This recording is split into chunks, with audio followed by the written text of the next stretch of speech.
하나님은 우리 가운데 역사하시는 것을 믿으시기를 바랍니다. 그 하나님이 오늘도 내 안에 들어와 계시다는 것, 언제나 그 성령님의 음성에 귀 기울이시면서 끝까지 이 길을 달려가시기를 바랍니다. 이제 마태복음 19장 16절에서 30절은 그 재물이 많은 청년, 이 청년을 잘 아실 거예요. 이 청년은 이름이 없어요. 왔다가 이제 가가지고 이름이 없어요. 재물이 많지 않은 돈 많은 청년이에요.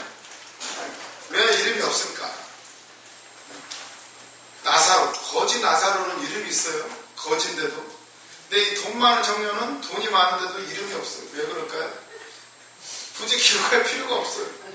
갔으니까. 세상으로 돈 따라 갔으니까 기록이 안 나와 있어요. 이런 걸 보면서 우리의 이름은 지금 형편이 어떠하든 생명록에 우리의 이름이 기록되어 있다는 것을 감사하시면서 우리도 이 결단의 순간에 주님을 따르는 우리가 되어야 될 줄로 믿습니다. 그래서 이 말씀을 이제 보면은 16절에 어떤 사람이 주께 나와 이르되 선생님이여 내가 무슨 선한 일을 하여야 영생을 얻으리까. 어떤 청년이 와가지고 어떻게 하면 영생을 얻습니까? 어떻게 하면 영원토록 삽니까? 어떻게 하면 구원을 받습니까? 이 질문을 해요. 질문을 하는 사람들을 보면은 이제 질문하는 사람들도 여러 가지가 있어요. 몰라서 질문을 하는 경우가 있고, 그리고 또 한 사람은 알면서 질문하는 경우가 있어요. 이제 알면서 저 사람이 많이 알고 있는지, 내가 아는 것하고 똑같은지 아닌지 이제 떠보려고 하는 경우가 있어요. 다 알아요. 예수님도 아신다는 거예요. 그거를. 이 청년이 몰라서 묻는 거예요. 다 알아요. 근데 뭐 하려고 지금?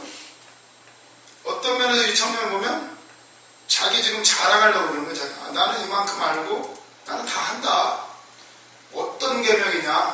나 다 지켰다. 어려서부터 아주 자신만만하게 예수님한테 질문을 하는 거예요. 질문을. 나 이만큼 안다.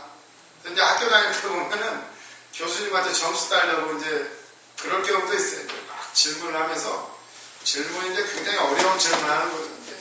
그러면서 이제 그렇게 하면은 이제 일반 대학교 같은 경우는 점수를 잘 맞을 수가 있어요. 질문만 잘해도 아주 그 모든 것을 알고 있다는 것을 잘 드러내면은 이제 그 점수를 많이 딸 수가 있어요. 이제 우리는 뭐 그럴 필요가 없고, 저는 이제 만약에 그런 질문을 한다 그러면 이제 다음 시간에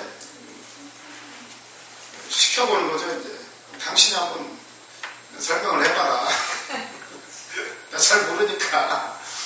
그러면 이제 굉장히 힘들어지겠죠. 이제 그래서 보면은 이 청년의 질문, 우리도 그럴 때가 있어요. 우리도 주님한테 뭔가를 드러내기 위해서 질문하는 것도, 목사님한테 칭찬받으려고 목사님 이런 때는 어떻게 해야 되나요? 뭐 이러면서 난 잘하는데 나 이렇게 했는데 이런 응답 받았는데 이러면서 막 드러내요. 이제 드러낼 필요가 있는데, 처음에는 우리 목사님도 보면은 처음에는 다 들어도 잘했어 이러다가 나중에 가면 이제 또 혼날 경우가 있어요. 왜냐하면 그 속에 있는 게 뻔히 보이거든요. 이제. 왜 그런 말을 하는지, 왜 물어보는지 다 알아요. 어떤 때는 알아도 모른 척 할 때도 있고, 또 어떤 때는 이래도 뭐라고 하고 저래도 뭐라고 하고 할 때가 있어요. 보면은 이 청년과의 이 예수님과의 대화가 그런 것들이 기억이 나더라고요. 보면 이 청년한테 예수님이 다 지켰다고 그러니까 그럼 이렇게 해봐라 저렇게 해봐라 계속해요. 결국은 이 청년이 시험 들어가지고 이제 가게 되는데, 이런 걸 보면서 오늘 이 청년이 어떻게 하면 영생을 얻으리까? 그때 이제 예수님이 답변을 해요. 네가 생명에 들어가려면 계명들을 지켜라. 17절 예수께서 이르시되 어찌하여 선한 일을 내게 묻느냐? 선한 이는 오직 한 분이십니다. 네가 생명에 들어가려면 계명들을 지켜라. 이렇게 말씀을 하셔요. 질문 자체가 무슨 선한 일을 해야 할 수가 없어요. 프린트물 보시면 검은 동그라미 세 번째 영생은 해가지고 나와있죠. 가로로 영생은 1번 무슨 선한 일을 해야 영생을 얻을 수가 있나요? 없죠. 우리가 어떤 일을 한다고 해서 아무리 큰 일을 한들 성전 건축을 성전을 교회를 100개를 세운들 그걸로 우리가 구원을 받을 수가 없어요. 로마서 4장 5절 말씀을 보시면 로마서 4장 5절 누가 읽어보실까요? 로마서 4장 5절 어떤 선한 일을 해야 우리가 구원을 얻는가? 이를 아니할지라도 분분하지 아니한 자를 의롭하시는 이를 믿는 자에게는 그의 믿음을 의로 여기시나니. 아멘. 일을 아니할지라도 무슨 일을 해야 우리를 하나님이 인정하시는 것이 아니라 일을 안 할지라도 경건하지 아니한 자를 경건치 못한 사람을 하나님이 의롭다 하신대요. 이를 믿는 자에게는 그의 믿음을 의로 여기시나니 그 믿음을 의롭다라고 봐주신다는 거예요. 이제 일을 아니할지라도 그래도 예수님 때 마르다와 마리아를 우리가 비교를 많이 하잖아요. 근데 예수님이 그렇다고 일을 안 하는 걸 좋아하는 게 아니에요. 그런 건 아닌데 그때 뭐가 중요한지 그런 걸 우리가 하나님이 더 무엇을 원하시는지 그걸 항상 생각을 해야 돼요. 그래서 보면 로마서 4장 4절부터 보시면 일하는 자에게는 그 싹이 은혜로 여겨지지 아니하고 보수로 여겨지거든요. 일하는 사람은 싹을 받는 것이 당연한 거예요. 보수를 받는 거지 그건 은혜가 아니에요. 은혜라는 말은 공짜, 거저로 그 자비로움으로 주어지는 것들이에요. 근데 일을 하고서 싹을 받으면 그거는 은혜가 아니라 정당한 대가, 보수를 받는 거예요. 그건 은혜가 아니고 그래서 은혜라는 것은 일을 아니할지라도 경건하지 아니한 자를 의롭다 하시는 이를 믿는 자에게는 그 믿음을 의로 여기시나니 6절 일한 것이 없이 하나님께 의로 여기심을 받는 사람의 복에 대하여 다윗이 말한 바 불법이 사함을 받고 죄가 가려짐을 받는 사람들은 복이 있고 주께서 그 죄를 인정하지 아니할 사람은 복이 있도다 함과 같으니라. 아멘. 다윗도 이 세계를 들어갔다는 거예요. 시편 32편에 이제 나오는 말씀들인데 다윗은 놀라워요. 보면 그냥이었겠어요. 그 수많은 고비를 겪으면서 범죄하고 회개하고 용서받는 그 체험들을 하면서 용서받았지만 또 그 대가는 또 치러요. 하나님이 또 너는 네 집안에 평생 칼이 떠나지 아니할 것이다. 그리고 너는 몰래 범죄했지만 나는 너의 죄상을 백주 대낮에 다 드러낼 것이다. 그 말씀대로 이루시게 되는데 아무튼 중요한 건 용서를 받았다는 거예요. 불법의 사함을 받고 그 죄가 가려짐을 받은 사람은 복이 있도다. 오늘날 우리가 다윗을 기억하는 건 하나님의 마음에 합한 사람, 닮고 싶은 사람, 그 이름의 뜻, 지극히 사랑받는 자, 하나님 앞에 사랑을 받고 사람에게도 사랑받는 그 사람으로 남게 된다는 거예요. 그래서 일을 아니할지라도 믿음으로 그 의를 믿을 때에 주님이 이미 십자가에서 이루셨음을 믿을 때에 우리가 죄사함을 받고 우리 일을 해서가 아니라 은혜로 우리에게 값없이 주어지신 것을 믿으시기를 바랍니다. 우리가 십자가를 진 게 아니잖아요. 주님이 십자가를 지셨어요. 우리는 그저 그분을 믿고 따르고 자기를 부인하고 저마다 했고 또 다른 십자가를 지고 나갈 때에 우리를 의롭다 하시고 주님께서 우리를 끝까지 인도하여 주실 줄로 믿습니다. 그래서 이제 무슨 선한 일을 하여 영생을 얻으리까? 이 질문 자체가 잘못된 거예요. 그래서 예수님은 율법 시대, 율법적인 사람들이니까 이 사람들은 그러면서 이 청년이 하는 말이 야 계명을 지켜라. 말씀대로 살면 될 것이 아니냐. 그랬더니 이 청년이 하는 말이 18절 어느 계명이 오니까 예수께서 이르시되 살인하지 말라, 간음하지 말라, 도둑질하지 말라, 거짓 증언하지 말라, 내 부모를 공경하라, 내 이웃을 내 자신과 같이 사랑하라 하시는 것이니라. 이런 계명들을 말씀해. 살인, 간음, 도적질, 부모 공경, 내 이웃을 자신과 같이 사랑해라. 20절 청년이 이르되 이 모든 것을 내가 지키었사온데 아직도 무엇이 부족하니까. 여기서 이제 이 청년의 본심이 드러나요. 왜 이런 질문을 했는지. 나는 부족한 게 없습니다. 다 지켰습니다. 살인, 간음, 도적질, 이웃사랑 다 했습니다. 아직도 내가 뭘 부족한가요? 다 알고 다 행했는데, 야, 대단한 청년이죠. 아직도 뭐가 부족합니까? 그래서 이제 강사님들이 오시면 상담도 잘해야 되잖아요. 상담을 했으면 그대로 지켜야 되니까. 그런 것처럼 그때 이제 예수님이 그 말씀을 해주는 게, 그래, 무엇이 부족하냐면 내가 알려줄게. 네가 뭐가 부족한지. 그러면서 21절에 예수께서 이르시되 네가 운전하고자 할진대, 그래, 네가 완벽하고자 하느냐? 좋다. 그럼 가서 네 소유를 다 팔아라. 너 이웃 사랑한다고 그랬지? 가난한 사람들한테 다 나눠줘. 그리고 그리하면 하늘에서 보화가 내게 있을 것이다. 하늘에서 너한테 아주 그냥 보화가 엄청날 것이다. 그리고 와서 나를 따르라. 너는 사명자다. 이러니까 이제 그 청년이 재물이 많음으로 이 말씀을 듣고 근심하며 가리라. 이 청년은 돈이 많아요. 사명자다. 이러니까는 돈이 많은데 그 필요가 있나요? 사명자. 우리 안전은 어디 이거 해도 안 되고 저거 해도 안 되니까 사명자 하면 다 풀린다니까 이제 온 사람들이 태반이죠. 저도 그래서 왔어요.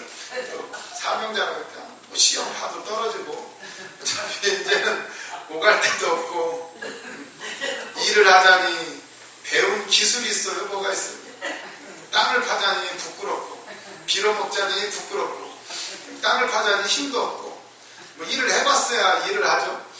그래서 뭐 이래저래 사명이라고 그러니까 왔는데 진작에 올 걸. 진작에 왔으면 그렇게 머리 고민하지 않아도 됐는데 되지도 않는 공부 그냥 머리 싸매고.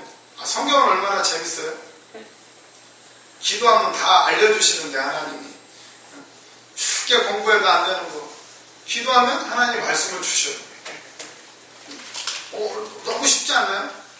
근데 이렇게 편한 길이 있는데 근데 그것만은 싫다는 거예요. 그것만은. 그 청년도 재물이 많음으로 이 말씀을 듣고 근심하며 가더라. 다 지켰다면서요. 이웃을 내 몸같이 사랑을 했다면, 내 몸같이 사랑하면 나하고 똑같이 해줘야 되는 거 아니에요? 내 몸처럼 사랑하니까. 그래서 재산 팔아서 못 먹는 사람들 삼겹살도 사주고 또 충전금 시키기 전에 가서 좀 쌀 좀 팔아도 주고 그러라는데 이 청년이 가버렸어요. 돈이 얼마나 많은지 재물이 많음으로 이 말씀을 듣고 근심하며 가니라. 그랬더니 이 청년을 보고 예수님이 이런 말씀을 하셔요. 23절 예수께서 제자들에게 이르시되, 이건 이제 제자들한테만 하시는 말씀이에요. 그러면서 내가 진실로 내게 이르노니 부자는 천국에 들어가기가 어려우니라. 다시 너에게 말하노니 낙타가 바늘귀로 들어가는 것이 부자가 하나님의 나라에 들어가는 것보다 쉬우니라 하시니, 제자들이 듣고 몹시 놀라 이르되 그렇다면 누가 구원을 얻을 수 있으리까? 제자들한테 그래요. 야, 부자가 천국 가기 굉장히 어렵다. 낙타가 바늘귀로 통과하는 것보다 더 어렵다. 이런 말씀을 할 때에 제자들이 깜짝 놀래요. 몹시 놀라면서 그러면 누가 구원을 얻을 수가 있습니까? 이렇게 물어봐요. 제자들의 질문에서 무엇이 느껴지나요? 몹시 놀라요. 제자들도 깜짝 놀란 거예요. 자기들도 뭐 때문에 예수님 따라왔을까요? 기적을 보고 능력을 보고 그리고 오병이의 기적을 보면서 야, 예수님만 따라가면 예수님이 왕이 되면 한 자리씩 해먹으려고 그랬는데 아니 부자가 천국 가기가 어렵다는 거예요. 누가 천국 갑니까? 딱 그래요. 누가 천국 가나요 도대체? 그럴 때 예수님이 말씀하시죠. 예수께서 그들을 보시며 이르시되 사람으로는 할 수 없으나 하나님으로서는 다 하실 수가 있느니라. 아멘. 사람은 못하지만 하나님은 다 하신대요. 가난한 사람도 천국 가고 부자도 천국 가고. 부자가 천국 가기가 어려운 이유는 이렇게 부자 청년처럼 재물을 더 사랑하기가 쉬우니까. 그래서 너무나 어렵지만 하나님은 하신다는 거예요. 이 사람 말고 또 누가 있어요? 요한복음 2장인가 3장인가 보면 니고데모가 밤중에 찾아와요. 이 사람은 국회의원이고 이 사람도 돈이 많겠죠. 누구나 사람들에게도 존경받고 아주 높이 있는 사람이에요. 뭐 아쉬울 게 없는 사람이에요. 이 사람도 밤에 찾아와요. 어떻게 하면 영생을 얻습니까? 그때 막 예수님이 막 책망을 하죠. 네가 거듭나야 된다. 어떻게 하면 됩니까? 내가 어머니 뱃속에 들어가 나와야 됩니까? 야, 네가 선생이면서 그것도 모르냐? 이러면서 바람이 임의로 불매 어디로 가서 어디로 가는지 알 수가 없지만 성령으로 난 사람도 그러하니라. 내가 어머니 뱃속에 들어가야 됩니까? 그게 아니라는 거예요. 바람이 어디로 와서 어디로 가는지 우리가 알 수 없는 것처럼 성령의 사람도 어디로, 우리가 성령 어떻게 받나요? 어디서 오나요 성령이? 안수받을 때? 몰라요. 우리도 보이지도 않고, 물론 뭐 사도행전에는 불의 혀처럼 갈라지는 것처럼 물론 환상으로 본 사람도 있죠. 뭐 우리 원장 목사님 같은 뭐 불이 와가지고 막 고압선 전류 흐르는 것처럼 막 온몸이 하면서 병이 다 낫고 입이 삐뚤어졌던 돌아오고 그런 간증을 이제 해주시는데, 아무튼 어떻게 역사가 일어나는지 모른다는 거예요. 바람에 오는 길을 우리가 아는, 바람이라는 단어가 푸뉴마, 바람이라는 뜻도 있고 성령이라는 뜻도 있고 생기라는 뜻도 있어요. 숨, 생명이에요. 생명, 성령이라는 뜻도 돼요. 예수님이 그 말씀을 하시는 거예요. 바람이 어디로 와서 어디로 가는지 알 수 없는 것처럼 성령의 사람도 그러하다. 하나님의 역사는 우리가 측량할 수가 없지만 그 영의 세계가 있다는 것을 말씀을 드리는 거예요. 그러면 이제 결국 니고데모는 어떻게 되나요? 나중에 예수님의 제자로 남게 되죠. 예수님 돌아가시고 나서 아리마대 요셉하고 함께 와서 그 예수님의 십자의 장사를 지내고 이렇게 돌보고 이름이 남아있는 걸 보면 뭔가 초대교회 때 뭔가 일을 했다라는 거예요. 아리마대 사람 요셉, 그도 예수의 제자니라. 또 니고데모, 그는 존경받는 사람, 그도 예수님의 제자니라. 그래서 보면 이렇게 됐는데 이 부자 청년은 가버렸어요. 이걸 보면서 이 부자 청년, 좀만 더 버텼더라면 이 말씀을 들을 수가 있잖아요. 사람으로는 할 수 없지만 하나님은 하시느니라. 그러니까 이 부자 청년의 질문이 뭐였어요? 나 다 지켰는데요. 어떤 계명을 더 해야 되나요? 내가 뭘 더 해야 되나요? 그래? 그럼 너 다 팔어. 그리고 가난한 사람 나눠줘. 그리고 너는 날 따르라. 좀만 버텼으면 이 말씀을 들을 수가 있는데 하나님은 다 하신다는 거예요. 결국은 그 말을 못 듣고 가버리네, 이 청년은. 우리가 그래서 훈련 중에 훈련은 인내하는 거예요. 끝까지 버티면 아무튼 뭔가 이루어져요. 때로는 목사님이 책망할 때도 있고 때로는 이해되지 않지만, 보세요. 예수님의 말씀이 그 당시 이 청년한테 이해가 됐을까요? 지금 무슨 얘기야 도대체. 다 팔아서. 이 청년이 아마 그것도 했으면 또 다른 것도 시켰을지 몰라요. 이 예수님의 목적은 뭘까요? 지금 이 청년을 꺾어야 돼요. 이게 교만하고 자기가 다 할 수 있다라는 그 마음가짐, 내가 내 힘으로 뭔가를 해서 구원을 이룰 수 있다라는 그 생각을 깨트려버려야 돼요. 율법의 생각. 이거를 깨트리려면 어떻게 하겠어요? 예수님 사랑하신 거예요, 이 청년을. 그게 안 바뀌면 계속 나는 할 수 있다라고 하잖아요. 지금 내가 뭘 해서 영생을 얻겠다는 거잖아요.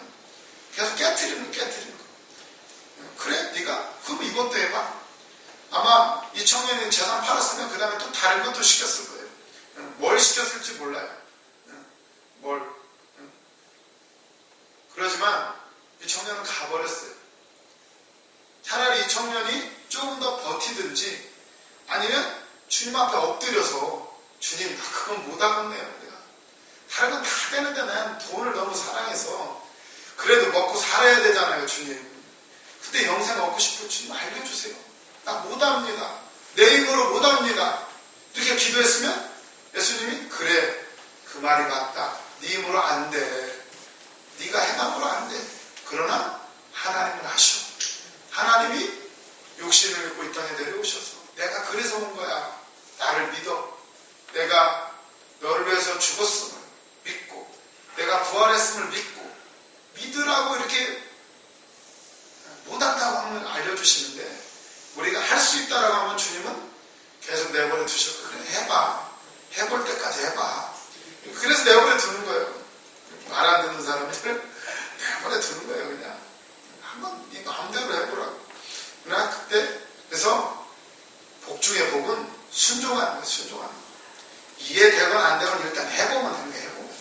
일단 해보면 그래서 뭐라고 예수님이 네가 이제 생명에 들어가려면 17절 계명들을 지켜라. 말씀에 순종해라. 이렇게 말씀하죠. 영생을 하려면 말씀을 지키라는 거예요. 이게 이제 새 계명이죠. 새 계명. 율법의 말씀이건 복음의 말씀이건 아무튼 말씀을 지키면 하나님이 나에게 주시는 말씀대로 순종하고 나가면 그 사람은 영생할 수 있다는 거예요. 예수님은 어떻게 하셨나요? 예수님도 말씀에 순종하셨어요. 겟세마네 동산에서 제발 이 잔만은 나에게서 걷어가십시오. 내가 이 잔만은 받지 못하겠습니다. 예수님도 못하신다고 고백을 하셨어요. 그러나 나의 마음대로 마시고 아버지의 뜻대로 하옵소서. 이게 먼저인 것 같아요. 하나님 나 못합니다. 내 힘으로 안 됩니다. 그러니까 힘을 주십시오. 그리고 또 우리가 기도하는 거 하나님 그러나 순종하겠습니다. 아직 이해되지 않지만 우리가 그 길을 갑니다. 기도할 때에 우리가 할 수 있는 힘도 주시고 그 말씀대로 순종할 때에 예수님도 순종하셨어요. 네가 십자가를 지어야 된다. 그럴 때 예수님 순종하셨어요. 하나님 말씀에 예수님도 순종을 하신 거예요. 그러니까 말씀에 순종하니까 어떻게 되나요? 말씀에 순종한 사람은 죽을 수가 없는 거예요. 그래서 예수님 부활하셔요. 부활하셔요. 아담과 하와가 영생하지 못한 이유가 왜 그래요? 말씀에 불순종했잖아요. 그것만은 따먹지 말라고 그랬는데 선악을 알게 하는 나무의 열매를 따먹으니까 말씀에 불순종하니까 거기서 떨어지게 됐던 거예요. 그러나 예수님은 십자가를 져라 죽어라 네가 죽어라 그 말씀에 순종하니까 어떻게 되죠? 말씀대로 이 말씀대로 네가 생명에 들어가면 계명들을 지켜라. 예수님도 순종을 하셨던 거예요. 그랬기 때문에 부활하신 거예요. 말씀에 순종하셨기 때문에. 근데 마귀는 그걸 알아요? 마귀는 불순종의 아버지죠. 거짓말의 아버지. 거짓말의 아비. 마귀는 순종을 몰라요. 그러니까 마귀는 어떻게든 예수님을 죽이려고 했던 거예요. 예수님만 죽이면 다 자기 차례라고 착각을 했어요. 왜 그 지혜로운 마귀가 그걸 모를까요? 왜? 불순종밖에 모르니까 이 마귀는 순종이라는 걸 몰라요. 그러니까 어떻게든 마귀는 예수님만 죽이려고 했던 거예요. 근데 하나님은 그것도 알고 더 훨씬 높으신 분이니까 그것까지도 사용을 하신 거예요. 그걸 통해서 십자가의 그 죽음을 완성하신 거예요. 말씀에 순종하고. 그러니까 순종한 사람은 죽으면 안 되는 거예요. 그러니까 예수님은 말씀대로 순종했고 죽음 가운데서 부활하신 것을 믿으시기를 바랍니다. 그래서 그 스크립트문에 나오죠. 영생은 무슨 선한 일을 해야 얻는 것이 아니라 2번 계명, 말씀을 지켜야 된다. 예수님도 십자가를 지라는 말씀에 순종하셨다. 불순종의 아비 마귀는 부활의 세계를 알 수가 없다. 순종해야만이 그 세계를 들어가게 되는 거예요. 그래서 우리도 이제 훈련 중에 훈련은 순종하는 거, 순종. 참 어려워요. 이렇게 해도 뭐라고 그러지, 목사님이. 해도 뭐라고 그러고, 안 해도 뭐라고 그러고. 어쩌라는 걸까요? 이거 똑같아요. 이 부자 청년처럼. 꺾일 때까지. 순종하는가, 안 하는가. 네가 이래도 버티느냐, 네가 이래도 주의 길을 가겠느냐. 그걸 보셔요. 그래서 이걸 통과하지 못한 사람은 계속 변명만이 남아요. 여기도 같다, 저기도 이게 맞다, 저게 맞다. 그런 기준이 아니에요. 믿음의 세계는 옳고 그름 그 이상의 것, 예수 그리스도 말씀에 순종하는 것. 그것을 통과하자만이 말할 수가 있어요. 그 세계, 부활의 세계. 마귀는 그걸 못하게 해요. 야, 그렇게 하면 죽어. 아담과한테는 마귀가 뭐라고 그러나요? 그 선악과 열매를 따먹으면 야, 절대 안 죽어. 절대 안 죽어. 먹어. 안 죽는데요. 근데 안 죽나요? 죽어요. 거짓말이에요. 전부 다.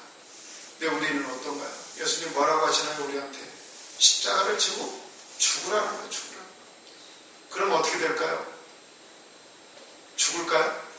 순종한 사람은 죽을 수가 없는 거예요. 아브라함이 독자 이삭을 드리라고 그럴 때에 드리죠.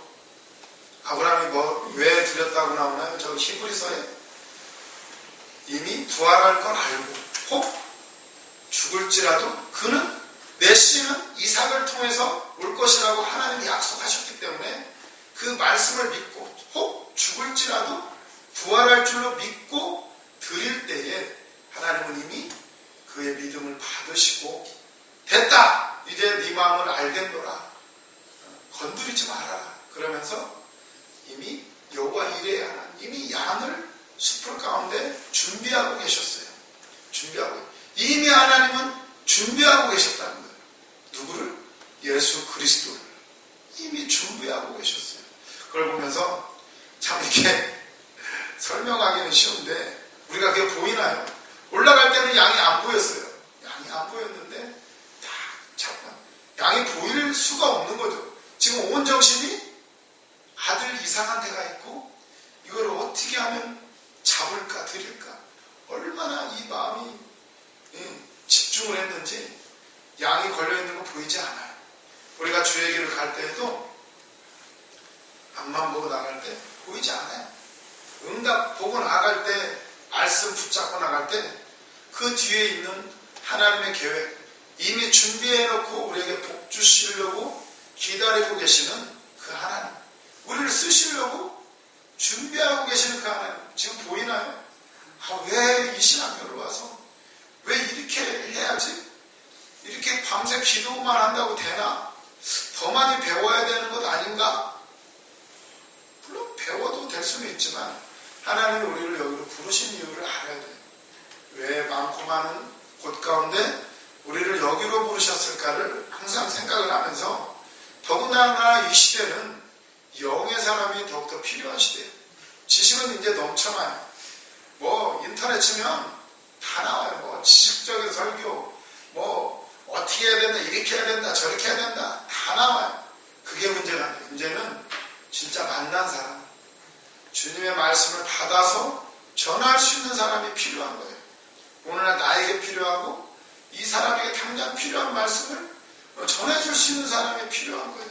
그래서 우리는 이곳에서 정말 우리 원장 목사님의 능력, 또 말씀의 능력, 은사들을 우리 똑같이 받고 또 나갈 수 있는 그럴 때까지 우리가 끝까지 인내하면서 이 부자 청년처럼 견디지 못하고 자기 생각으로 꺾지 않고 그냥 세상으로 가는 것이 아니라 결국은 끝까지 버티든지 아니면 나는 못한다라고 주님 앞에 엎드리든지 하면 주님께서 우리에게 살 길을 일러주실 거예요. 그래, 사람으로는 할 수 없지만 하나님은 하시느니라. 우리 생각으로는 안 될 것 같지만 놀라운 하나님의 계획이 있고 인간의 지각을 뛰어넘는 하나님의 방법을 우리에게 일러 줄 줄로 믿습니다. 그래서 참 이 말씀들을 보면은 우리하고 똑같아요. 재물이 많은 청년은 그냥 떠나가. 그리고 나서 예수님 알려주셔요. 하나님은 다 하신다는 거. 우리가 그걸 믿는지, 그걸 우리 다 알아보셔요. 여러 가지 어려운 상황 가운데서 하나님은 다 하실 수가 있음을 믿으면서 나아가시기를 바랍니다. 27절에 보면 이제 베드로가 또 대답을 해요. 이에 베드로가 대답하여 이르되 보소서 우리가 모든 것을 버리고 주를 따랐사온데 그런즉 우리가 무엇을 얻으리이까. 그 말을 듣고서야 이제 베드로가 말해요. 주님, 우리는 다 버렸습니다. 배와 그물도 버리고 아버지도 버리고 주님을 따라왔습니다. 그렇다면 우리는 무엇을 얻습니까? 이렇게 물어봐요. 그때 28절 예수께서 이르시되 내가 진실로 너에게 이르노니 세상이 새롭게 되어 인자가 자기 영광의 보좌에 앉을 때 나를 따르는 너희도 12 보좌에 앉아 이스라엘 12지파를 심판하리라. 또 내 이름을 위하여 집이나 형제나 자매나 부모나 자식이나 전투를 벌인 자마다 여러 배를 받고 또 영생을 상속하리라. 그러나 먼저 된 자로서 나중되고 나중된 자로서 먼저 될 자가 많으니라. 아멘. 베드로도 뭘 더 받냐고. 우리는 버리고 왔는데 뭘 받냐고. 이게 지금 다 버렸나요? 사람이 지금 또 다른 뭔가를 얻기 위해서 온 거예요, 사실은. 그래서 나중에 20장 가보면은 세베대의 아들 야고보와 요한의 어머니가 인사청탁을 하죠. 우리 두 아들 예수님의 왕될 때 좌우편에 앉게 해달라. 아마 이 말씀을 들어서 그런가 봐요. 28절 예수께서 이르시되 내가 진실로 너에게 이르노니 세상이 새롭게 되어 인자가 자기 영광의 보좌에 앉을 때 나를 따르는 너희도 12 보좌에 앉아 이스라엘 12지파를 심판하리라. 세상이 새롭게 된대요. 내가 영광의 보좌에 앉을 때 너희들도 12 보좌에 앉아가지고 나하고 같이 세상을 심판하고 다스릴 것이다. 이렇게 그러니까 막 지금 야곱과 요한의 어머니가 와가지고는 우리 두 아들을 가장 예수님 옆에 앉게 해달라고 이런 말을 하게 되는데, 그러니까 이 예수님의 말씀을 이해를 못하고 있어요. 계속 이해를 못하고 있는데, 그러면서 예수님이 하신 말씀은 그런 거예요. 내 이름을 위하여 버리라는 거예요. 내 이름을 위하여. 우리도 다 버리고 왔잖아요. 내가 그동안 하던 거 다 버렸나요? 안 버렸어요. 그러면 좋은 거예요. 일단 안 버렸다는 거 인정하고 회개하고 주님 나를 못합니다. 포기하게 해주십시오. 저도 못 버렸거든요. 10년 동안 이게 버린다는 게 진짜 고시공부 해본 사람은 알아요. 어떤 사람은 직장 갔다가 다시 돌아온다고 그러더라고요. 다시 포기 못한대요. 그런 사람 많이 보지 않으셨나요? 포기 못해요. 양이 안 차니까. 아주 그냥 높은 곳을 바라봤다가 양이 안 차니까 다시 돌아온 사람 굉장히 많아요. 저도 공부하다 보니까 이건 쉽지 않겠더라고요. 그런데도 포기를 못해요. 그동안 들어간 돈이 있고, 그래 조금만 왠지 하면 될 것 같기도 하고, 왜냐 나는 주님을 믿으니까 주님이 딱 그냥 조금만 도와주시면 되니까 그럴 줄 알고 10년을 했잖아요. 근데 포기는 못하겠더라고요. 포기가 안 돼요. 너무 편하게 살아왔고, 그리고 그걸 하다가 포기한다는 게 너무 부끄러운 거예요. 마치 실패한 인생이 되는 그런 기분. 고시 공부할 때 형들이 그런 얘기를 하더라고요. 고시 공부하다가 성공한 사람이 두 사람이 있대. 어떤 사람이냐? 성공한 사람. 일단 합격한 사람. 이 사람이 성공한 사람이고, 그리고 누가 성공한 사람이냐? 하다가 그만둔 사람. 이게 성공한 사람이냐? 그만두기 무지하게 힘들다는 거예요. 그게 지금도 막 거기 가면 나이 먹고도 하는 사람들이 있어요. 포기하기가 그렇게 힘들다는 거예요. 근데 저 같은 경우도 포기 못했는데 우리 원장 목사님 그러시더라고요. 제가 가끔 하지만 딱 기도해 주시더니 10년째 됐을 때 그때도 꿈도 하나님 주셨는데 그때 마지막 10번째 시험을 보러 가는데 그날 꿈을 주시더라고요. 꿈을. 기차를 타고 가더라고요. 꿈에서. 기차를 그 은하철도 999에 나오는 그 기차 칙칙폭폭 칙칙폭폭 쭉 가는데 목적지에 도달했어요. 기차가. 딱 근데 그 철길이 끝나더라고요. 딱 도착을 하는데 문이 오른쪽 문이 쫙 열리더라고요. 열리는데 저는 목적지에 왔네 그러면서 펄쩍 뛰어가지고 딱 내렸어요. 근데요 나머지 뒤에 있던 사람들이 저는 오른쪽 문이 열려서 내렸는데 막 뒤에 있는 사람들이 왼쪽 문을 막 두드리면서 열어주세요 막 이러는 거예요. 저는 이상하다. 문이 여기 열렸는데 왜 여기는 하고 왜 열어달라고 두들기지 이러면서 나는 목적지 다 왔네 하고 펄쩍 뛰어내렸어요. 그러고 나서 그날 이제 합격이구나. 나는 이제 합격한다. 목적지에 내렸으니까. 근데 오늘 시험을 봤는데 얼마나 마음이 편한지 너 그렇게 편하게 시험 치른 적이 한 번도 없어요. 맨날 막 잠도 못 자고 한 달 전부터 토하고 먹는 대로 토하고 잠도 못 자고 막 맨날 가슴이 막 쿵쾅 시험장에서도 막 떨려가지고 정신없이 그러다가 시험 끝나고 오잖아요. 그럼 완전히 녹초가 돼요.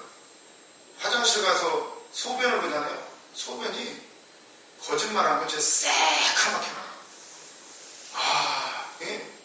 그런 정도로 스트레스를 제가 엄청 받는데 그 마지막 시험 꿈대로 너무나 마음 편하고요. 푸는데 그냥 너무나 즐겁게 풀었어요. 그래서 합격하는 줄 알았잖아요. 시험을 맞춰봤더니 이게 좀 할 것 같기도 하고 안 할 것 같기도 하고 훌쩍 뛰어넘었으면 그냥 합격하는구나 하고 2차 시험에 바로 들어가는데 이게 좀 간당간당 하더라고요. 그래가지고 이제 또 우리 목사님을 찾아왔잖아요.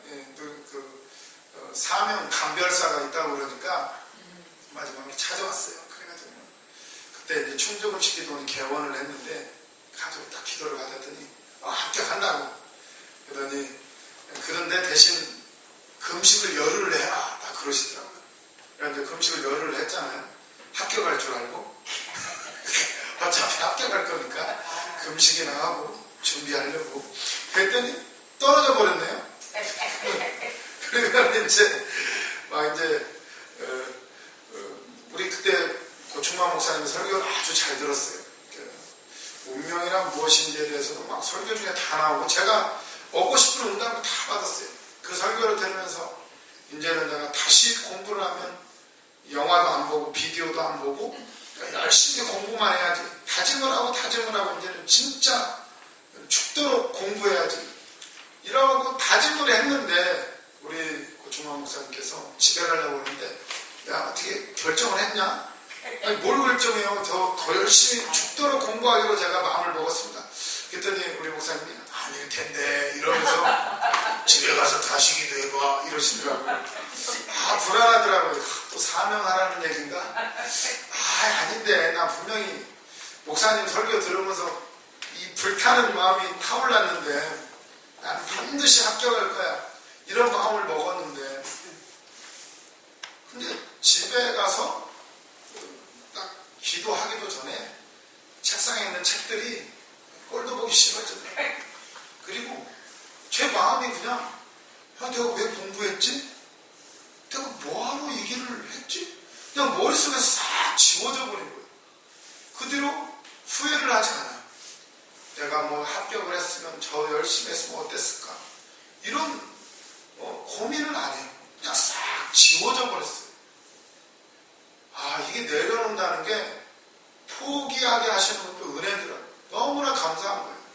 갈등이 없어요. 그런 거 후회하지 않아요. 그런 거 부럽지도 않아요. 그거 합격했으면 연수원 들어가서 또 머리 터지게 공부해야지. 나와서도 또 계속 서류 더미에 앉아서 맨날 그거 분석해야지. 변호사들 깡패들한테 멱살 잡혀요. 지면 죽어요. 멱살 잡히고 또 높은 사람들이 판사도 높은 사람들이 지금 법조비리 대법원장도 잡혀가잖아요. 시키면 해야 돼요. 높은 사람들이, 힘 있는 사람들이. 뭐 이런저런 것들 감사해요. 어차피 공부 별로 좋아하지는 않는데 어차피 얼마나 편해요. 기도하면 하나님 응답 주시고 말씀 주시면 말씀대로 그냥 전하면 돼요. 듣던 아니 듣던 우리는 전하면 되는 거예요. 책임은 하나님이 주시는 거예요. 이보다 편한 게 있나요? 사명의 부름을 받았다는 거 감사를 하시면서 끝까지 승리하시기를 바랍니다. 그래서 우리는 버려야 되는데 29절 또 내 이름을 위하여 버려야 되는데 버렸나요? 안 버렸다고 하시는 분은 회개하고 또 버리시면 되는 거고, 버렸다고 생각하시는 분은 뭘 위해서 버렸나를 생각해 봐야 돼요. 나를 위해서 버렸나 아니면 주님의 이름을 위해서. 이게 오늘 버리는데 누구를 위해서? 내 이름을 위해서 버리라는 거예요. 사명을 위해서, 그 나라와 그 의를 위해서 버리라는 거예요. 내 이름을 위하여 집이나 형제나 자매나 부모나 자식이나 전토를 벌인 자마다 여러 배를 받고 또 영생을 상속하리라. 영생. 내 이름을 위해서 버리래요. 뭘 버려? 전토. 물질을 버리라는 거예요. 그리고 아버지나 형제나 자매나 정. 이거 참 버리고 싶지 않죠? 사명길 가면서 어려운 거. 자식, 남편. 이것 때문에 우리가 얼마나 마음 아픈가요? 그렇지만 내려놓으라는 거예요. 내려놓아 주님께 맡기고 나아갈 때에 어떻게 한다고? 영생을 상속하고 여러 배를 받을 것이다. 먼저 된 자로서 나중되고 나중된 자로서 먼저 될 자가 많으니라. 아멘. 이런 말씀까지 하시면서 버리라는 겁니다. 물질, 정띠기가 참 어려운 거잖아요. 그것 또한 버리라는 거예요. 그래서 우리 원장 목사님이나 또 우리 고충만 목사님께서도 그 자식들에 대한 얘기를 많이 하셔요.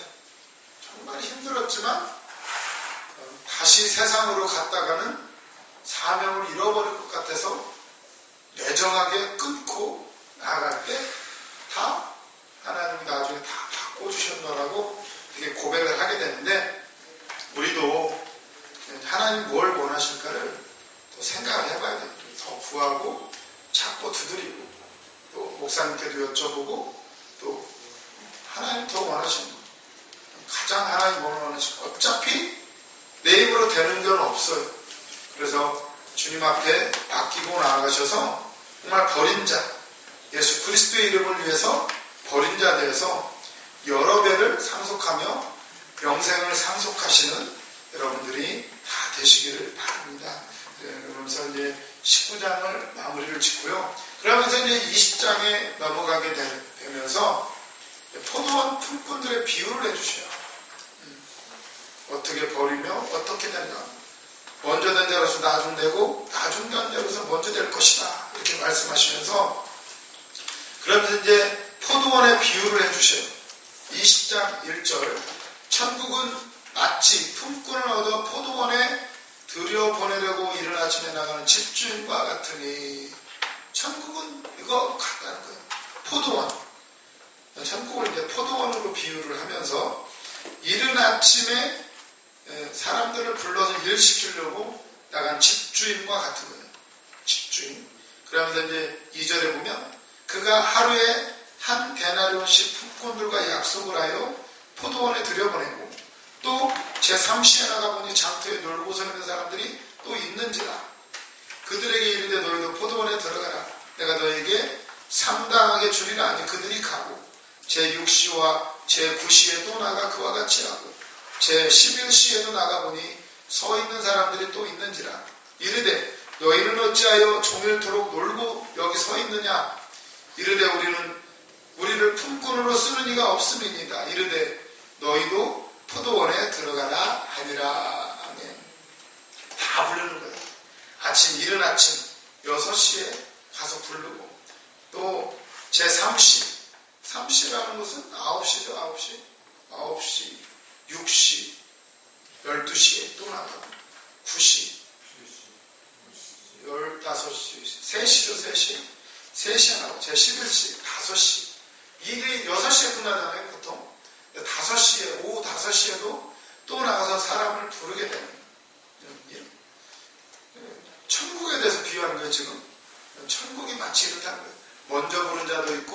늦게 부른 자도 있고 시간 다 돼서 부른 사람도 있고 이렇게 부른다는 거예요. 저도 이제 어떻게든 노가다를 한번 해보려고 나갔어요. 근데 한 번도 못 해봤어요. 희한하게 이게 인연이 안 닿더라고요. 해보려고 했는데 갔더니 가면 어떻게 되나요? 처음에 나가면은 일 잘하는 사람부터 이렇게 하고 태우고 가요. 이거는 이제 저 같은 경우는 비리비리하고 기술도 없고 이러면 별로 택함을 받기가 쉽지가 않아요. 그럼 이제 다시 와야 돼요. 간 날 택함을 받지 못했고 저 같은 경우도. 그리고 나서는 이제 뭐 공부해야 되고 뭐 해야 되고 이래저래 뭐 어떻게 하다가 한번 조금 해봤는데 뭐 이 충주 금식기도 나서 많이 해봤죠. 이제 뭐 이것도 해보고 저것도 해보고 그걸 그때 보던 거 지금 하고 있는데 아무튼 분량을 채워야 돼요. 기도의 분량도 채워야 되고 드리는 분량도 채워야 되고 다 해야 돼요. 결국은. 그래서 보면 아무튼 충주 금식기도는 지금 하고 있는데 그때는 이게 안 되더라고요. 하고 싶어도 뭐 기술자들이 먼저 쓰임을 받는 거죠.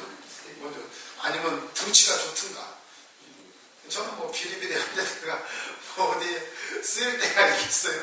그래서 택함을 받지 못했는데 그래서 보면 여기 나오잖아요. 11시에 나가보니 서 있는 사람이 또 있는지라 이르되 너희는 어찌하여 종일토록 놀고 여기 서 있느냐.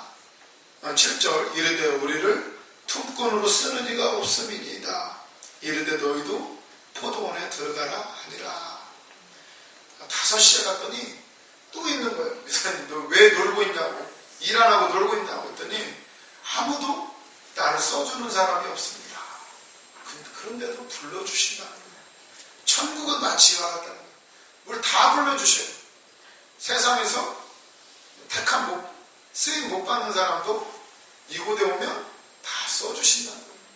얼마나 감사해요. 저 같은 사람은 이제 떨어지고 어디 오갈 데도 없는데 기술도 없는데 물론 뭔가 저도 직업 훈련을 가볼까도 생각을 해봤어요. 디자인을 배워볼까 아니면 또 컴퓨터를 배워볼까 여러 가지 생각을 하다가 이제 우리 목사님을 만나게 됐는데 아무튼 뭐 하기 쉽지 않았을 거예요. 뭘 하든 아무튼 뭐 할 줄 아는 게 있어야죠. 그래도 이곳에 와서 쓰임을 받는다는 것에 감사한데 어디 가서 사실 발표도 못하는 사람이었는데 어디 앞에서 말을 하려면 떨려요. 남들이 내 입술만 쳐다보는 것 같고 떨려서 말도 못하는데 근데 지금은 아주 뻔뻔해졌어요. 아주 뻔뻔해지고 이제는 뭐 그런데 아무튼 이 비유의 요점은 결국 천국에 대해서 말씀하신 거예요. 우리를 써주신다는 거예요. 그러면서 이제 우리에게 상급을 주셔요. 한 사람 한 사람 때가 되니까 싹쓸 줘요. 8절에 저물매 포도원 주인이 청지기에게 이르되 품꾼들을 불러 나중 온 자로부터 시작하여 먼저 온 자까지 싹을 주라. 9절에 제11시에서 온 자들이 와서 한 데나리온씩 받거늘 먼저 온 자들이 와서 더 받을 줄 알았더니 그들도 한 데나리온씩 받은지라. 받은 후 집주인을 원망하여 이르되 나중 온 이 사람들은 1시간밖에 일하지 아니하였거늘 그들을 종일 수고하며 더위를 견딘 우리와 같게 하였나이다. 주인이 그 중에 한 사람에게 대답하여 이르되 친구여 내가 내게 잘못한 것이 없노라. 내가 나와 한 데나리온의 약속을 하지 아니하였느냐. 내 것이나 가지고 가라. 나중 온 이 사람에게 너와 같이 주는 것이 내 뜻이니라. 내 것을 가지고 내 뜻대로 할 것이 아니냐. 내가 선함으로 내가 악하게 보느냐. 이와 같이 나중된 자로서 먼저 되고 먼저 된 자로서 나중 되리라. 아멘. 이건 어디까지나 천국의 비유예요. 천국의 비유. 천국은 세상의 원리로 되는 것이 아니라는 걸 말씀하시는 거예요. 내가 일을 많이 하고 뭘 했다고 해서 천국에 가서 더 높이 올라가고 이런 개념이 아니라는 거예요. 천국은. 이 세상 개념을 아예 다르다는 얘기를 지금 하시는 거예요. 예수님.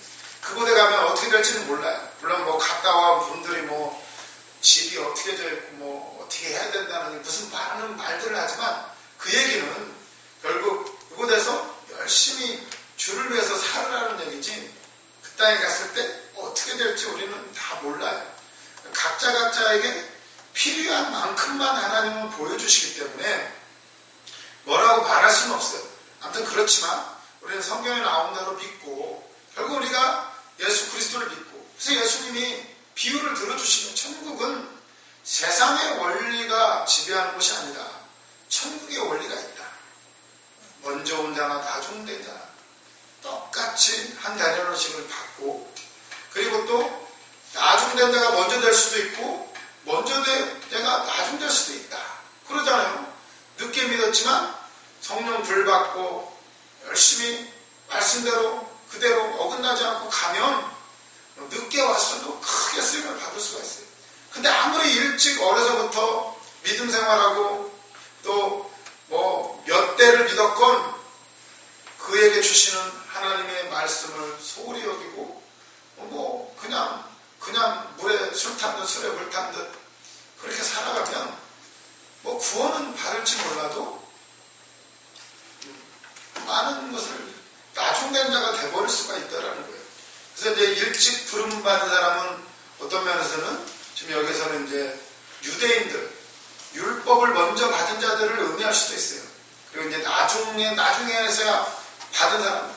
또 지금 우리 같은 이방인들 또 그리고 우리 이 동방에 가장 복음이 늦게 전파됐잖아요. 이 말세 지말에 우리에게 왔는데 오늘날 우리나라처럼 정말 이렇게 복음이 이렇게 부흥을 이룬 나라가 드물잖아요. 마지막에 왔지만 엄청난 역사를 이루고 있잖아요.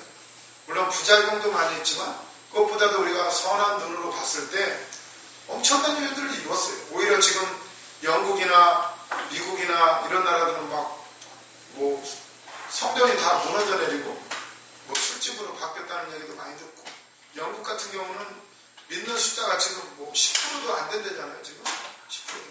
영국 사람들은 뭘 하나요? 주일날 다 축구장에 가요. 축구장에 아주 축구가 종교잖아요. 거기는 영국은 엄청나요. 축구에 대한 열기가 뭐 저도 축구를 그냥 보는 거를 조금 좋아하는데 많이는 아니고 근데 완전히 다른 나라가 돼버렸어요. 그 나라가 그 복음으로 청교도 혁명을 일으키고 명예혁명이라고 그러죠. 정치를 완전히 바꿔버렸어요. 그 국회의원들이 믿는 사람들이 국회를 장악하면서 피를 흘리지 않고 혁명을 이루어버렸어요. 그게 이제 명예혁명이라고 그러는데 그때 나온 게 이제 철로역정이라는 그런 어떤 소설책도 내게 되고 존 버년이라는 사람을 통해서 굉장히 엄청난 역사를 이루었어요. 그랬던 나라가 지금은 교회가 다 문을 닫았다는 거예요. 노인들만 나와. 어쩌면 우리나라도 점점 그런 현상들이 생기고 있는데 그럴 때일수록 우리가 주님 앞에 엎드리고 주님이 우리를 도와달라고 우리가 더 엎드리고 기도하면 주님이 우리를 통해서 큰 역사를 이루어 주실 줄로 믿습니다. 그래서 이 11시에 온 사람들 그 예수님 십자가 달리실 때 옆에 있었던 강도 그 사람은 진짜 저는 어렸을 때 그 사람이 제일 부러웠어요. 할 거 다 해보고 지 멋대로 살다가 마지막에 고백 한마디 하고는 천국에 가는 와 부러웠어요. 예수 어렸을 때 믿으니까 이것도 못하고 저것도 못하고 저는 예전에 술 마시면 죽는 줄 알았잖아요. 담배 피우면 죽는 줄 알고 당구장 가면 죽는 줄 알고 여자 사귀면 죽는 줄 알고 원래 숙기도 없지만은 뭐 좋아하는 사람도 없었어요. 뭐 아무튼 그랬지만 그거 억울하더라고. 나중에 할 거 다 해보고 나중에 믿을 걸. 어차피 이렇게 될 거면 나중에 믿을 걸. 근데 믿음은 내 마음대로 안 된다는 사실이에요. 나중에 믿을 걸. 나중에 어떻게 될지 몰라. 언제 죽을지도 모르고 기회 있을 때 우리는 믿어야 돼요. 기회 있을 때 나중을 장담할 수가 없어요. 우리 마음 다 그런 얘기들 하죠. 나중에 할 거 다 해놓고 나중에 사명길 간다고. 그게 되나요, 마음대로? 나중에는 하고 싶어도 힘없어서 못하고 능력이 없어서 안 되고 피곤해서 기도도 못하겠더라고요. 할 수 있을 때 해야 돼요. 할 수 있을 때. 나중에 믿겠습니다. 그게 말처럼 쉽지가 않아요. 인생이 내 마음대로 되나요? 부르시면 감사한 거예요. 먼저 부르신 대로 아니면 나중 부르신 대로 그 모든 것은 감사뿐인 줄로 믿습니다. 그래서 어떤 때는 억울한 게 그거. 아니 나중에 믿었는데 오늘 갑자기 불을 받아요. 그리고는 능력을 행하고 막 쓰임 받아요. 나는 어려서부터 믿었는데 나는 어려서부터 성가대하고 11조도 하고 공부할 때 제일 짜증 났던 게 그거예요. 나는 새벽 예배도 나가고 성가대도 쓰고 그러는데 오히려 교회도 안 나오고 교회 11조도 안 하는 사람들은 합격을 하더라고요. 그때는 제 믿음이 그 수준밖에 안 됐어요. 이해가 안 되는 거예요. 아니 왜 저런 사람들 합격하지? 하나님 나를 사랑하시는데 난 믿는데 나 11조도 하는데 왜 안 되지? 몰랐어요. 그게 믿음인 줄 알았어요. 그건 내 믿음이세요. 내 믿음. 주님이 뭘 원하시는지. 그러니까 이런 거예요. 먼저 믿은 자들이 원망하는 거예요. 주님한테. 왜 이것만 주냐? 왜 저 사람하고 나하고 똑같이 하냐? 비교하는 거. 주님이 뭐라 그래요? 그건 내 뜻이다. 내가 내 마음대로 너한테 한 대나리온 약속하지 않았느냐? 내 뜻이다. 하나님의 뜻이에요. 우리를 먼저 믿게도 하시고 나중에 부르시기도 하고 나중에 부름받은 사람은 속이 편했을까요? 요 11시에 부름받은 사람 너희는 어째 종일토록 놀고 여기 서 있느냐? 그랬더니 하는 말이에요. 우리를 품꾼으로 쓰는 사람이 없습니다. 일하고 싶어도 일하지 못하는 사람들의 마음 얼마나 고생했을까요? 이게 지금 오늘날 우리 사회하고도 똑같아요. 그냥 회사에서 잘렸는데도 그냥 출근하는 사람들 있죠.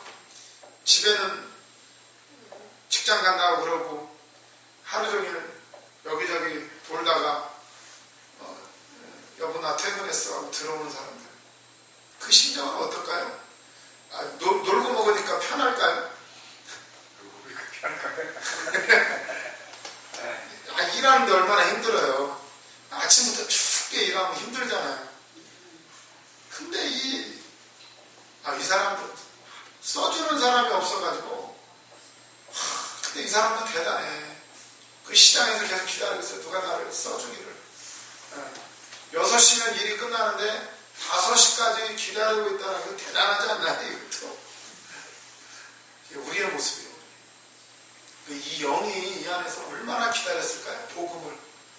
하나님 나를 부르시기를. 영은 아는데 우리 육신은 내 멋대로 돌아다녔지만 영은 알아요. 우리가 비록 주님을 만나고 중간에는 방황을 했을지라도 이 영은 알아요. 늦게 부름받았지만 하나님이 우리를 기다리고 계셨고 늦게 왔지만서도 우리에게도 똑같이 주신다는 거예요. 이게 바로 천국의 원리예요. 그 은혜를 우리가 안다면 3시에 왔느니 6시에 왔느니 9시에 왔느니 아니면 아침 일찍부터 왔는데 왜 저 사람하고 나하고 틀리냐느니 왜 저 사람은 은사를 더 주고 나는 왜 조금 줬냐느니 저 사람은 왜 큰 교회를 하고 나는 왜 작은 교회를 하느냐느니 이런 말을 할 필요가 없다는 거예요. 그러지 않나요? 어떤 때 춥게 기도해도 되는 것 하나도 없고 어떤 사람은 금방금방 쓰임받고 어떤 사람은 나보다 능력 없는 것 같은데 교회도 크게 할 수도 있고 이거는 세상의 원리가 아니라는 거예요. 이 천국은 다른 거라는 거예요. 그러면 우리는 비교할 것도 없고 슬퍼할 필요도 없고 나를 부르신 곳이 어딘지 내 사명은 무엇인지 그 사명을 우리가 감당하고 있다면 그 사람에게는 상급이 주어진단 말이에요. 똑같이 착하고 충성되고. 한 달란트 받은 사람은 한 달란트 남기면 돼요. 많이 받은 사람은 오히려 더 스트레스 받는 거예요. 더 남겨야 됩니까? 능력 준 만큼 더 해야 됩니까? 조금 받으면 그만큼 많이 나면 돼요. 그만큼 많이 나면 늦게 부름 받으면 늦게 부름 받는. 예수님 우편에 있는 강도 아무것도 한 일이 없어요. 그 사람이 뭔 일을 했어요. 뭔 일을.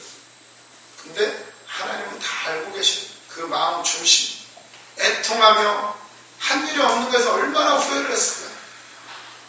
이거는 세상의 시간하고 달라요. 어떤 세상의 어떤 가치나 잣대로는 비교할 수 없는 그런 무한한 영적 세계 안에 우리가 들어와 있는 거예요. 그렇다면 우리는 감사하면서 우리는 어떻게 보면 다 11시에 부름받은 사람이에요. 11시. 그다음에 받은 것을 족한 줄로 여기고 뭘 주셔도. 그러면 이 11시에 부름받은 사람이 그 다음날은 어땠을까요? 그 다음날 죽도록 일했을 거야. 너무나 감사해서 써주는 것에 감사하고, 그리고 그 전날 한 시간밖에 일 안 했는데 얼마나 감사했을까요? 아마 죽도록 충성했을 거예요. 우리가 주님의 은혜를 알면 불평할 시간이 없어요.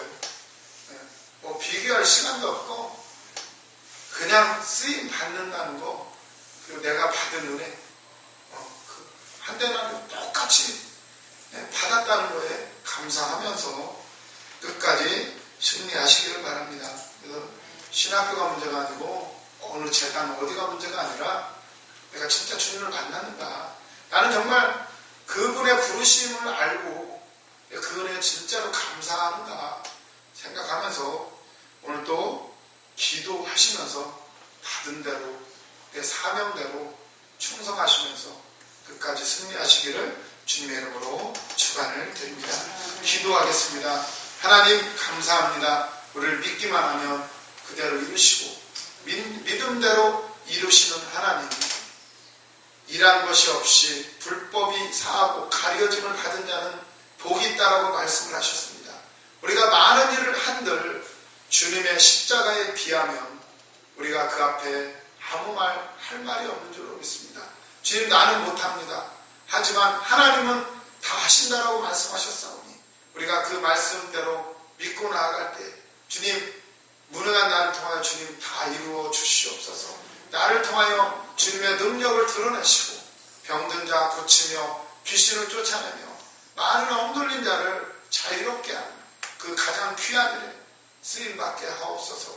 넉넉히 감당케 하여 주시옵소서. 일주일 동안에도 우리 신학생들 나가서 생활할 때에 주님 모든 선택의 순간에 주님의 뜻대로 선택을 하게 하시고 모든 일들 가운데 감사함으로 주님의 뜻을 이루며 나가게 하여 주시옵소서. 다시 볼 때까지 건강 지켜주시고 언제나 함께 하심을 믿사오며 예수님의 이름으로 기도드렸습니다. 아멘. 수고하셨습니다.